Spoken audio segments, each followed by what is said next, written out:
Hey, I'm going to try and keep this video short, so I'll fail at that, but I'm kind of sick still. And so I want to talk very briefly about this set. I made a video about this set a few days ago, where I made a couple of predictions. I basically said that there were a few things this set needed to include, otherwise it's basically just a non-starter for me. And I'm glad to say that, like a modern day Nostradamus, all of my predictions actually came true. One of the things that I said was confirmed to me by a video from Ashnflash, which I'll link down in the description. I think you should check them out. Very lovely channel in general. But long story short, one of the things I said was that this is a drill containing vehicle. The drill needs to spin when the vehicle moves.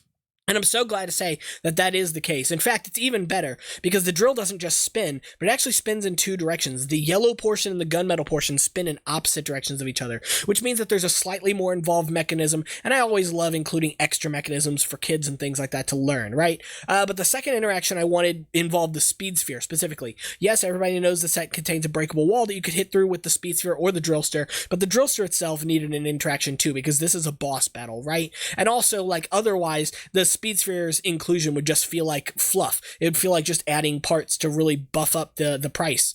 And yeah, I'm glad to say that there is an interaction. Hitting the vehicle from the side, notably these little like red specialized plate pieces, armor pieces, between the tires with the speed sphere will actually dislodge the egg flyer or whatever it's called out of the vehicle itself. Now, I don't know if it's enough of a mechanism to actually launch the flyer clear of the vehicle or if it just dislodges it. And I don't know if it works on both sides of the vehicle or just one, but long story short, the fact that this mechanism exists in the vehicle makes me so happy. And honestly, I'm even happier too that it's a fairly precise mechanism. It's a fairly small spot you have to hit, which makes it feel even more like an intimidating boss battle, right? This is Supersonic, but he's going to be struggling with the Egg Drillster, the first boss from Sonic 2. That doesn't make any sense, but you know, you could think of this as a newer, updated version of that vehicle. It's pretty large, honestly. It's quite a big build, bigger than I'd expected it to be.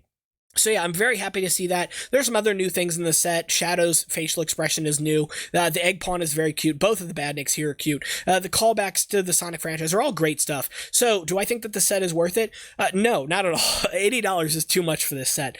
60 is where I draw my line. If you bought it for 65 or even 70, like, I'm not going to blame you. If you want it and you want to spend that money, that's fine. But I wouldn't want to pay any more than 60 for this myself. But I am glad to say at the very least the drillster is bigger than I expected. So that's at least something. It helps to salvage the set's price a little bit. And I feel like 65 was what I would have expected LEGO to release this for. Maybe 70. 80 just feels overpriced. Anyway, that's it. Again, Ashnflash video will be linked down in the description. And feel free to subscribe here too. It's the only way I get better. Bye.